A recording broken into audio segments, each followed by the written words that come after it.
Ele trabalhou na rua durante muito tempo. Aprendeu a ler e escrever efetivamente com 18 anos. Isso não impediu de se transformar num dos executivos de banco mais importantes do Brasil. Viveu experiências amargas, mas hoje tem boas histórias para contar. Estou falando do André Pimentel. Tudo bem, André? Seja bem-vindo aqui ao Jornal do Piauí. Obrigado. Sempre bem-humorado, sempre descontraído, sempre de bem com a vida, mas a vida nem sempre foi boa com você, né?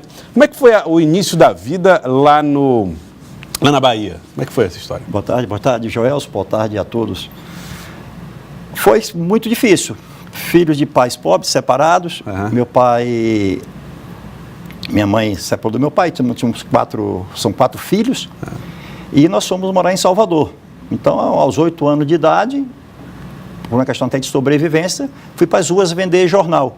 Eu saía às 4 horas da manhã, eu falo muito isso, que eu desci uma ladeira, era a ladeira do lado de um cemitério, tinha um cemitério, e um menino com 8, 9 anos de idade, descendo uma ladeira daquela morrendo de medo. Medo dos mortos. Medo dos mortos, né? E pegava ônibus para ir para a Praça Castro Alves, onde é o Carnaval da Bahia. Só que se perguntasse o que eu queria ser naquele momento, eu queria ser cobrador de ônibus, porque eu pegava o ônibus e não tinha um cobrador. Aí o motorista, eu disse, senhor, deixa eu lhe ajudar. Aí eu cobrava, o pessoal não queria pagar, ele disse, pode pagar o menino. Eu achava muito bom ser um cobrador de ônibus, é o primeiro sonho Aquele meu. serviço, o senhor, você adorava fazer? Pronto, ser cobrador de ônibus. E aí eu pegava o jornal na Praça Castro Alves e saía vendendo até o Campo Grande, onde hoje é o circuito. Tem o circuito Barra-Rondina e o do Campo Grande. Lá eu vendia jornal. E com o dinheiro do jornal que eu acabava de vender, eu ia na Bomboniere 7 horas da manhã e comprava bombom. Isso, 8, 9 anos de idade. Você vendia jornal, ganhava dinheiro e ia comprar bombom na Bomboniere e voltava para dentro dos ônibus para vender. Vendendo, a vida de ambulante, vendendo bombom dentro dos ônibus. Quando aquilo acabava, eu ia para casa umas 11 horas da manhã e minha mãe fazia, na Bahia chama geladinho, outras praças é din-din, outras praças é sacolé. Din-din. Ela fazia aquilo, eu botava 50, o pessoal aguentava 50, porque eu era magro. E aquela fitinha cortava aqui a gente, e eu ia vender din-din nas ruas de Salvador. Vendia muito. Aí era o seu segundo turno de trabalho? Segundo turno, vendia muito para os mendigos. Lá tinha uma praça, Campo da Póvoa, onde fica o Fórum Rui Barbosa. Como tinha muito mendigo e eles almoçavam lá, eu vendia para eles. Ou seja, já tinha foco. Eu não sabia o que era isso. Porque já tinha foco. Eu preciso vender rápido. Eu vendia quem tem R$1. Aí vendia para eles aqueles 50 geladinho. E aí é quando eu ia estudar, quando eu conseguia estudar alguma coisa. Por isso que dos 8 aos 18 anos eu fui vendedor ambulante, vendi panela nas ruas, vendi válvula de bujão de gás, papel. Então não tinha tempo de estudar. Agora, bom, quando você era criança e trabalhava, você certamente foi enganado muitas vezes. Muitas vezes. O camarada pega e não paga, toma, rouba. Muitas vezes. E apanhava. Das pessoas na rua? Apanhava porque os meninos mais velhos, que sabiam que a gente tinha dinheiro, que vendia o jornal, batiam na gente. Eu nunca contei isso para minha mãe, está saindo ao vivo pela primeira vez aqui. Então apanhava. Eu saía correndo, perdia jornal, perdia o dinheiro. O sofrimento é muito grande. Quando eu entrei aos 18 anos em um banco, essa história é muito legal, eu conto ela...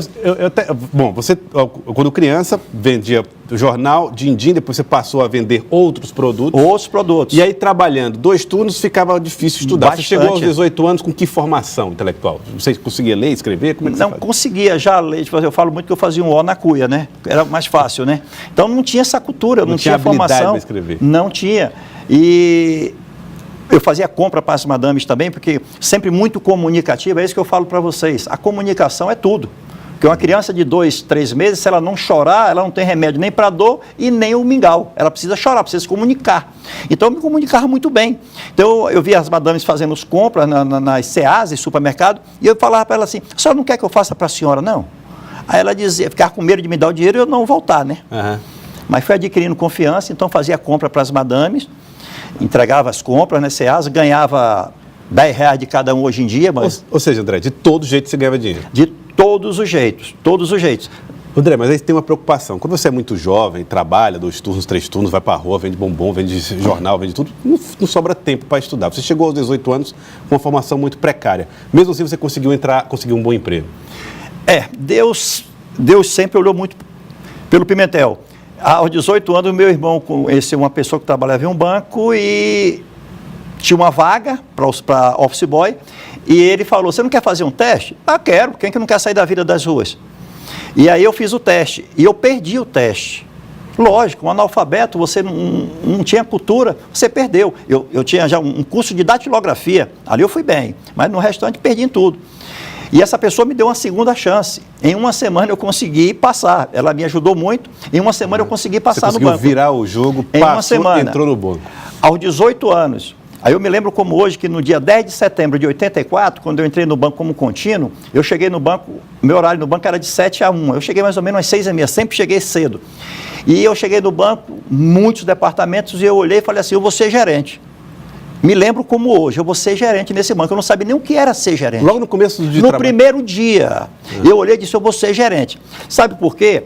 Vocês que estão assistindo a gente, o ambulante, na rua, ele não tem banheiro, ele não tem água o tempo todo, ele não tem alimento, ele precisa sobreviver.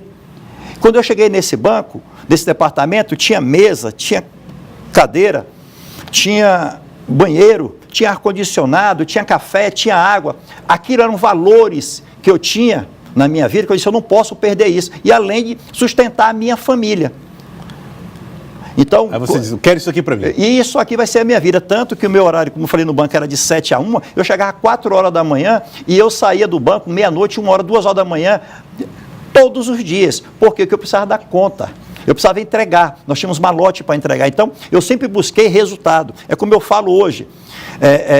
Torne-se imprescindível na vida das pessoas e das empresas através dos seus resultados. Porque quando você se torna imprescindível na vida das pessoas e das empresas, ninguém quer perder você.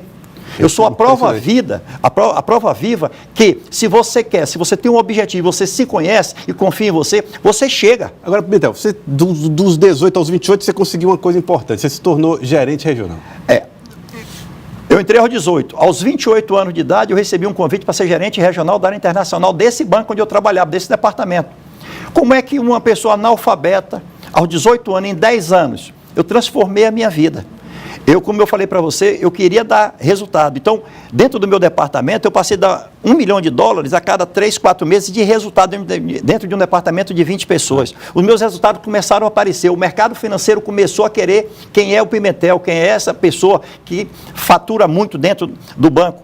Então, o mercado quer. Então, eu passei a ter, para a minha empresa, os concorrentes querendo me levar.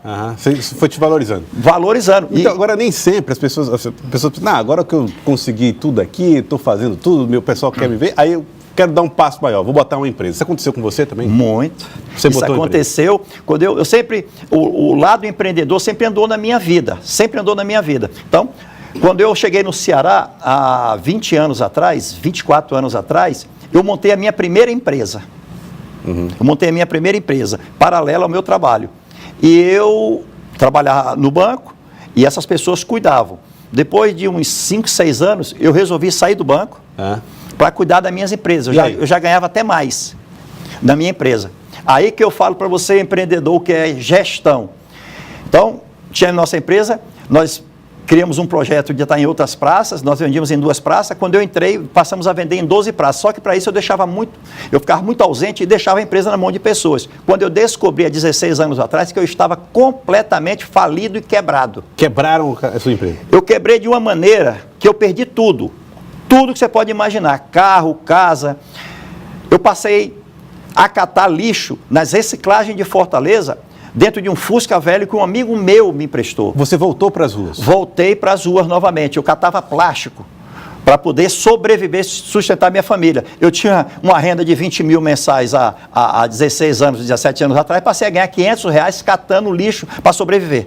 Mas isso é desesperador. E como é que você teve força para fazer a vida? Eu nunca tive uma opção, eu tinha que fazer. Porque quando você tem uma opção, inclusive na nossa palestra Transformando o Suor em Sucesso, que nós fazemos pelo Brasil, que nós falamos nessa palestra de objetivos, metas, foco, ações, resultado e sucesso. Você precisa ter sucesso na sua vida. A pessoa perguntou para mim, Pimentel, você com toda essa experiência que você tem, por que quando você perdeu tudo você não arrumou um emprego? Eu falei, porque se eu tivesse ido arrumar um emprego, eu não estaria aqui agora falando isso para vocês. Então eu tinha um objetivo na minha vida, eu queria me tornar empresário e ser um palestrante. Falei, eu vou aproveitar essa oportunidade que a vida está me dando, para poder eu aprender mais. Para poder eu aprender mais. E eu fui à luta. Eu desenvolvi pessoas dentro daquele setor. Eu criei a consultoria empresarial, que aí foi onde eu já fazia consultoria empresarial, foi onde eu dei um foco. Então eu catava lixo de manhã, saía às 5 horas da manhã, catava lixo, ia para casa, tomava um banho, botava uma roupa e ia fazer consultoria. Aí eu parava o Fusca, velho, a 3, 4 quadras antes, que eu não podia chegar numa empresa oferecendo o meu trabalho de consultoria, que eu vou resolver seu problema se eu ver um quebrado. Uhum. Então, eu deixava 3, 4 quadras antes e ia fazer a consultoria. Isso começou a dar resultado. Uhum. E, Pimentel, a história do Pimentel é realmente interessantíssima. Estava de passagem pelo Piauí aqui, fazendo serviço de consultoria. E aí nós convidamos para conversar um pouco, trazer um pouco dessas experiências dele aqui para nós. Queria agradecer, viu, André Pimentel? Parabéns pela força de se recuperar do nada e se transformar de novo em um empresário. Muito obrigado pela presença aqui conosco. A busca do resultado tem que ser constante. Tá certo, então. Obrigado, Pimentel. Um prazer conhecê-lo, hein? História maravilhosa.